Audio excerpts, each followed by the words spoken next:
Welcome students. तो इस lecture में हम फ्लड बेस्ड जो पजल होते हैं उनमें जो आपको डाउट्स आए हैं, जिन क्वेश्चन सबसे ज्यादा बच्चों को डाउट्स आए हैं, उन क्वेश्चंस को मैं डिस्कस करने वाला हूँ कि किस तरीके से हमें उन क्वेश्चन को अटेम्प्ट लेना चाहिए था, ताकि कम से कम समय में हम उन्हें आसानी से और सही से बना सके। तो फॉर एग्जांपल यह क्वेश्चन आपसे आईबीपीएस क्लर्क 2017 में पूछा गया था, आरआरबी क्लर्क 2017 में पूछा गया था। और अगर मैं बात करूं इस क्वेश्चन की, तो इस क्वेश्चन में आपसे 7 पर्सन्स गिवन थे, P Q R S T U and V lie on 8 different floor of a building. यानी कुल मिला के 7 पर्सन है जो 8 डिफरेंट फ्लोर पे लाई कर रहे हैं। यानी पक्की बात है, आपका एक पोजीशन जो होगा वो खाली होगा ही होगा। तो एक बात का ध्यान बनाइएगा जब भी क्वेश्चन को सॉल्व करिए, तो क्योंकि यहाँ पे 8 डिफरेंट फ्लोर्स गिवन है, तो आप अपने हिसाब से 8 फ्लोर लिख लीजिए, 8 7 6 5 4 3 2 1। अपने हिसाब से ये वाला टेबल बना लीजिए। इसको बनाने से काफी आसानी से क्वेश्चन सॉल्व हो जाते हैं। इसके बाद क्या है, but not necessarily in the same order. तो हमें बेसिकली यही बताना है कि कौन पर्सन कौन से फ्लोर पे है और कौन सा खाली रहेगा। तो चलिए सॉल्व करते हैं। गिवन है the lowermost floor of the building is number one, the one above one it is number two, and so on till the topmost floor is number seven and one floor is vacant। तो इस तरीके से आपका number किया गया है और एक फ्लोर जो है वो आपका वैकेंट रहेगा। यहाँ होना चाहिए था till the topmost floor is number 8 होना चाहिए, क्योंकि टोटल 8 फ्लोर बिल्डिंग है इसीलिए। इसके बाद है B lives on 5th floor. साथ साथ आपको गिवन है एक इंफॉर्मेशन की जो वी है वो 5वें फ्लोर पे लाई कर रहा है, तो उसको मैंने पुट कर दिया। इसके बाद है P lives below U. P जो है वो यू के नीचे लाई करता है, मगर क्या यू और पी के बीच में कोई कितने फ्लर्स हैं यह तो नहीं पता, नीचे लाई करता है बस इतना पता है। तो यू और पी को मैंने कुछ इस तरीके से ग्राफिकली रिप्रेजेंट कर दिया है। इमीडिएटली नीचे नहीं, हो सकता है उनके बीच में और कोई फ्लोर हो या हो सकता है ना भी हो। तो क्योंकि अभी इस इंफॉर्मेशन को मैं डेटा में पुट नहीं कर सकता, इसीलिए मैं इसे ग्राफिकली रिप्रेजेंट कर रहा हूँ। आगे गिवन है 2 person lives between V and T. V और टी के बीच में 2 पर्सन है। अब ध्यान दीजिए, वी यहाँ पे है और वी और टी के बीच में 2 पर्सन गिवन है, मगर ऐसा भी तो हो सकता है कि वी फिर यहाँ पे एक वैकेंट फ्लोर हो, फिर 2 पर्सन हो और फिर टी हो। दो पॉसिबिलिटी हो सकती है। ऊपर तो हम जा ही नहीं सकते। ऊपर क्यों नहीं जा सकते हैं, क्योंकि अगर हम ऊपर जाएंगे तो ऊपर के लिए हमारे पास दो गैप के बाद तीसरा, सॉरी यहाँ भी तो टी को बैठा सकते हैं, जी हाँ। तो ऊपर भी जा सकते हैं और नीचे भी जा सकते हैं, तो इसीलिए इसको राइट नाउ हम यूज नहीं करेंगे। हम बस ये लिखेंगे 2 person live between V and T. तो वी और टी के बीच में मैं आपका दो गैप बना देता हूँ, एक और एक, दो गैप, और यहाँ पे मैं टी बना देता हूँ। वी और टी के बीच में दो का गैप है, ठीक है। अगला है neither R nor U lives on 6th floor. ना ही आर ना ही यू 6th फ्लोर पे नहीं लाई करते हैं। तो 6th फ्लोर के सामने हमने क्रॉस करके लिख देना है, आर भी नहीं है और यू भी नहीं है 6th फ्लोर पे। इसके बाद है Q does not live on 3rd number floor. तीसरे नंबर फ्लोर पे आपका क्यू लिव नहीं करेगा, तो इसको भी यहाँ लिख देते हैं। इसके बाद है S lives immediately below T. यानी जहां भी मैं टी को लिखूंगा उसके जस्ट नीचे मेरे को एस को लिखना है। तो यहाँ से एक पॉइंट और क्लियर हो गया, क्या कि टी जो है वो ग्राउंड फ्लोर यानी फ्लोर नंबर 1 पे तो नहीं बैठ सकता, क्योंकि अगर मैं टी को फ्लोर नंबर 1 पे बैठाऊंगा तो एस को बैठाने की जगह ही नहीं बचेगी मेरे पास, ठीक है। तो अब क्या मैं इन दोनों इंफॉर्मेशन कंबाइन करके रख सकता हूँ, जरा सोचो। वी और टी के बीच में दो फ्लोर और टी के जस्ट नीचे एस। तो एक केस तो ये बनेगा कि टी को मैंने 2 पे बैठाया और एस को मैंने 1 पे बैठाया और वी और टी के बीच में दो फ्लोर है। दूसरा केस क्या हो सकता है, वी यहाँ पे है, अब नीचे तो मैं जा नहीं सकता, बीच में वैकेंट मान नहीं सकता हूँ, क्यों, क्योंकि टी को मैं 1 नंबर पे बैठा नहीं सकता, क्योंकि एस के लिए जगह नहीं बचेगा, तो मुझे टी को ऊपर ही बैठाना पड़ेगा। तो मैंने टी को मानो फ्लोर नंबर 8 पे बैठाया, तो वी और टी के बीच में 2 का गैप है और यहाँ पे 7वें नंबर पे मैंने एस को बैठा दिया। तो इन दोनों इंफॉर्मेशन को मैंने यूज कर लिया और इसके बेसिस पे मैंने आपका पुट कर दिया, ठीक है। अगले इंफॉर्मेशन पे चलते हैं। गिवन है R lives above U. R जो है वो यू के ऊपर में लाई करेगा। ऐसा हम पहले ही देख चुके थे कि यू के नीचे पी लाई करेगा और आर यू के अबव लाई करेगा, बट कितना अबव यह नहीं पता है, इसीलिए ग्राफिकली अभी लिख देते हैं आर, आर के नीचे यू, यू के नीचे पी। अगला इंफॉर्मेशन है Q does not live on even number flow. एक और इंफॉर्मेशन दे दिया गया है कि क्यू जो है वो इवन नंबर पे नहीं करता। अब इवन पे नहीं करता तो किस पे करेगा? ऑड पे करेगा, यानी एक पे या तो तीन पे या तो पांच पे या तो सात पे। किसी भी इंफॉर्मेशन को निगेटिव लिखने से ज्यादा अच्छा उसे पॉजिटिव फॉर्म में, तो इवन पे नहीं, यानी दो चार छह आठ पे नहीं लिखने से ज्यादा अच्छा है एक तीन पांच सात पे रहता है ये लिखना। ये इंफॉर्मेशन हमें यूज करना ज्यादा आसान पड़ता है, तो उस तरीके से मैंने लिख लिया।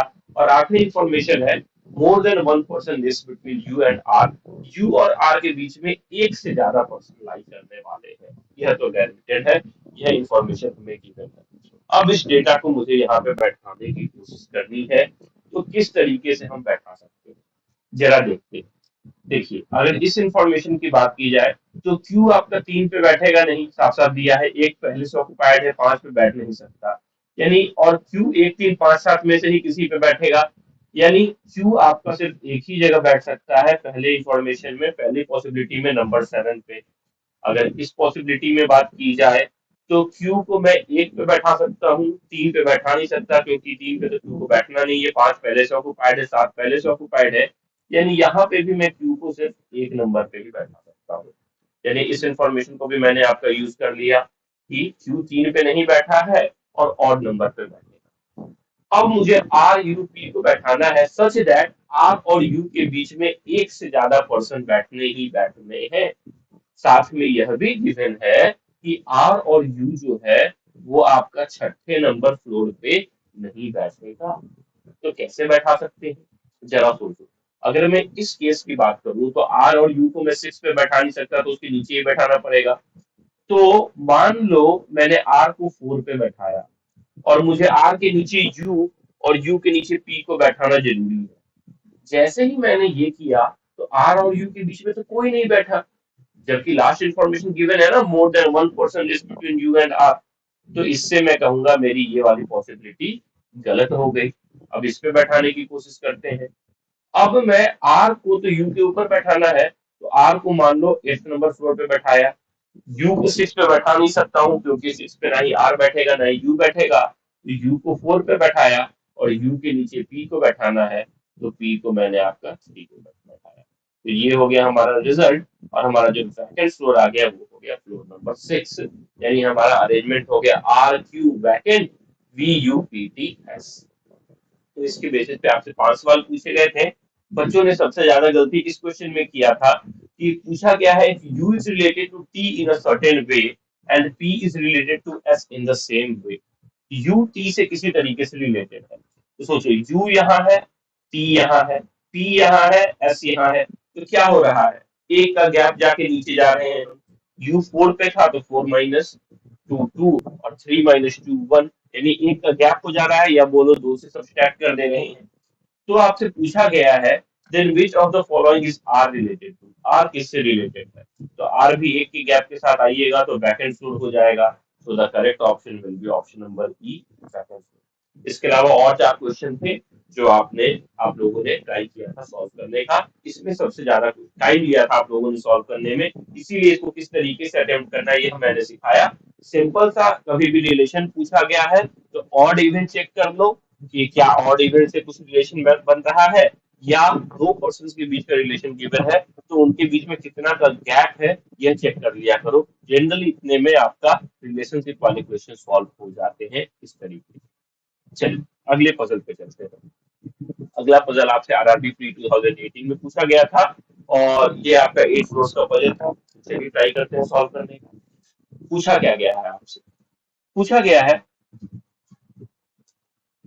अ building has 8 floors number 1 to 8 number के आपके फ्लोर्स हैं वो मैंने पहले ही लिख लिया है। In such a manner that the ground floor is 1 and so on the topmost floor is floor number 8। ये तो इन्फॉर्मेशन बार बार रिपीट होता है। One of the 8% PQ, RS, TU, V and W live on each floor but not necessarily in the same order। तो यहाँ तक तो कुछ नई बात नहीं है। कुल मिला के 8% है जो आपके 8 फ्लोर पे लाई करते हैं। आपको बस यह बताना है कौन कहाँ पे लाई करता है। अब इसके बाद क्वेश्चन क्या है, क्वेश्चन गिवन है R lives on third floor, साफ साफ इंफॉर्मेशन दे दिया आपको क्या कि आर जो है वो आपका थर्ड फ्लोर पे लाई करता है। तो चलो बैठा देते हैं, आर को मैंने थर्ड फ्लोर पे बैठा दिया। इसके बाद है only 2% lives between the floors of R and B, R और बी के बीच में सिर्फ 2% लाई करते हैं। क्या मैं बी को नीचे बैठा सकता हूँ? जी नहीं, दो के बाद गैप ही नहीं है, तो एक गैप दो गैप, वी को मैं छठे नंबर पे बैठाऊंगा। इसके बाद है W lives on the floor immediately above the floor of Q, यानी जहां भी मैं Q को बैठाऊंगा इसके जस्ट अबव मुझे W को बैठाना है। W lives on the floor immediately above the floor of the Q, तो अभी मुझे W और Q का लोकेशन नहीं पता तो मैंने ग्राफिकली लिख दिया। इसके बाद है only 1% lives between the floor of T and Q, T और यू के बीच में सिर्फ एक ही पर्सन लिव करते हैं, और अगला इंफॉर्मेशन है टी लिव्स अबव यू, यानी टी के बाद कोई एक पर्सन लाइक करेगा और उसके बाद आपका यू लाइक करेगा, कुछ इस तरीके का टी डैश यू बनने वाला है अपने को। आगे देखते हैं, क्योंकि अभी भी टी और यू का पोजीशन नहीं पता है तो मेन ग्राफ में तो पुट नहीं कर सकते। अगला इंफॉर्मेशन है only 1% list between the floor of R and S. अब यहाँ से आप इंफॉर्मेशन पुट कर सकते हो क्योंकि आपको आर का पोजीशन पता है और गिवन है आर और एस के बीच में सिर्फ एक ही पर्सन लिव कर रहा है। तो हम क्या कर सकते हैं, आर यहाँ है, एक पॉसिबिलिटी में मैं एस को यहाँ बैठा सकता हूँ, और दूसरी पॉसिबिलिटी क्योंकि प्री का सवाल है तो दो पॉसिबिलिटी तो हम बना ही सकते हैं, एस को मैं नंबर 5 पे बैठा देता हूँ, आर डॉट एस मैंने बैठा दिया। आखिरी इंफॉर्मेशन है S lives on any floor below the floor of T, यानी एस को जो लाई करना है वो टी के नीचे ही लाई करना है। यह इंफॉर्मेशन अपने को दे दिया। चलो अब इस इंफॉर्मेशन को यूज करते हुए जरा इसको सोचते हैं कहाँ कहाँ बैठा सकते हैं टी डैश यू। जरा सोचो, क्या मैं टी डैश यू यहाँ बैठा सकता हूँ 4 और 2 पे? बिल्कुल बैठा सकता हूँ। क्या मैं टी को 5 पे बैठा सकता हूँ? जी नहीं, यू के लिए जगह नहीं है। क्या मैं टी को 7 पे बैठा सकता हूँ? जी हाँ, टी डैश यू बैठ सकता है। क्या मैं टी को 8 पे बैठा सकता हूँ? जी नहीं, पॉसिबल। मगर अब हो सकता है यहाँ पे आप चाहो तो 3 पॉसिबिलिटी बनाओ, मगर आप बिना 3 पॉसिबिलिटी बनाए भी इसे सॉल्व कर सकते थे अगर थोड़ा सा आप प्रैक्टिस किए होते। बट राइट नाउ मैं 3 पॉसिबिलिटी से जा रहा हूँ, बाद में एक पॉसिबिलिटी कैंसिल कर दूंगा जो आप राइट नाउ कर सकते हो, बट वो थोड़ा सा प्रैक्टिस के बाद आएगा। तो सबसे पहले क्या करते हैं, टी डैश यू बैठा देते हैं। फर्स्ट केस में टी यहाँ बैठाया और यू यहाँ बैठाया। एक और केस बना लेते हैं जहाँ पे टी को 6 पे बैठा रहे हैं, यू को यहाँ बैठा रहे हैं, सी पहले से यहाँ है, आर पहले से यहाँ है, और एस पहले से यहाँ है। ये मैंने बैठा लिया है, और कोई पॉसिबिलिटी तो इस डायग्राम में नहीं है। इस डायग्राम में देखते हैं, टी को 8 पे नहीं बैठा सकते, यू के लिए जगह नहीं है, 7 पे नहीं बैठा सकते, यू के लिए जगह नहीं है, 4 पे बैठा सकते हैं और कहीं बैठा नहीं सकते। तो यहाँ पे टी को बैठाएंगे और यहाँ पे हम यू को बैठाएंगे। तो हमने इन दोनों इंफॉर्मेशन को भी यूज कर लिया। अब बचा तो एक ही इंफॉर्मेशन ना, डब्ल्यू और क्यू को साथ में बैठाना है। अब जरा सोचो, डब्ल्यू क्यू को यहाँ पे तो साथ में बैठा सकते हैं क्योंकि दो कंसेक्यूटिव प्लेस खाली है तो मैंने बैठा दिया और कोई जगह नहीं था, मगर इस डायग्राम में तो अब दो कंसेक्यूटिव प्लेस कहीं खाली ही नहीं है। तो ये डायग्राम क्या मुझे बनाने की जरूरत थी ये पॉसिबिलिटी? जी नहीं, ये पॉसिबिलिटी तो कैंसिल हो गई। तो बिना बनाए ही मैं इस पॉसिबिलिटी को पहले ही कैंसिल कर सकता था, यह सोचकर कि इसके बाद तो मुझे सिर्फ डब्ल्यू क्यू को ही बैठाना है, और डब्ल्यू क्यू यानी दो कंसेक्यूटिव पोजीशन चाहिए जो कि अवेलेबल ही नहीं है, तो क्यों मैं इसमें अपना टाइम वेस्ट करने जाऊं। तो इस तरीके से 3 पॉसिबिलिटी बनाने से आप बच सकते थे, दो ही पॉसिबिलिटी से सॉल्यूशन ला सकते थे। मगर ये चीज थोड़ी सी प्रैक्टिस के बाद आएगी, अभी नहीं आएगी, तो नर्वस नहीं होना है। अभी फिर से बोल रहा हूँ, मेन टारगेट है क्वेश्चन को सॉल्व करना। पहले ये कॉन्फिडेंस लाइए कि अगर क्वेश्चन एग्जाम में दिया है तो मैं सॉल्व तो कर ही लूंगा, उसके बाद स्पीड ऑटोमेटिक बढ़ाने का मैं आपको हेल्प करूंगा ही करूंगा। चलिए यहाँ पे डब्ल्यू और यू को बैठा दिए, अब यहाँ डब्ल्यू और क्यू को बैठाना है, तो यहाँ भी एक ही पॉसिबिलिटी है, डब्ल्यू को 8 पे बैठाया, 7 पे क्यू को बैठाया। क्वेश्चन में कौन से बचा है, पी बच रहा है, तो एक पोजीशन बचा है, पी यहाँ पे नंबर 1 और पी यहाँ पे नंबर 5। तो ये एक यूनिक टाइप का क्वेश्चन था जिसमें दो पॉसिबिलिटी थे, दो आंसर सही थे। ऐसे क्वेश्चन रेयरली एग्जाम में आते हैं, इसीलिए मैंने यहाँ पे इसको सॉल्व किया क्योंकि यहाँ पे दो पॉसिबल सॉल्यूशंस है आपके पास। तो ये दो पॉसिबल सॉल्यूशंस मैंने S lift on any floor below the floor of T. No no no, ये गलत हो गया है। यहाँ पे ये जो लास्ट वाला स्टेटमेंट है ये हमने यूज नहीं किया। ये गिवन है S lift on any floor below the floor of T. S को जो है वो टी के नीचे वाले फ्लोर पे लाई करना है। और यहाँ देखो तो यहाँ मैंने टी को एस के नीचे कर दिया है, तो ये वाला जो केस है ये केस आपका ऑटोमेटिकली गलत हो गया। तो यहाँ पे आपका एक ही पॉसिबिलिटी सही है, W Q B P T R U and S. ये जो डुअल पॉसिबिलिटी होती है ये क्वेश्चन जनरली मेंस में पूछे जाते हैं, सी लेवल में नहीं पूछे जाते हैं, बट हाँ पूछे जाते हैं। तो उनको भी हम आने वाले कुछ लेक्चर्स में सॉल्व करेंगे ही करेंगे। तो अभी इस क्वेश्चन का करेक्ट आंसर आपका ये है। तो इस तरीके से आपको इन क्वेश्चन को सॉल्व करना था। अगले वीडियो में हम आपका जो बॉक्स बेस्ड पजल होता है जिसमें आप लोगों ने गलती की है उनके डाउट्स को सॉल्व करेंगे। चलिए, थैंक यू।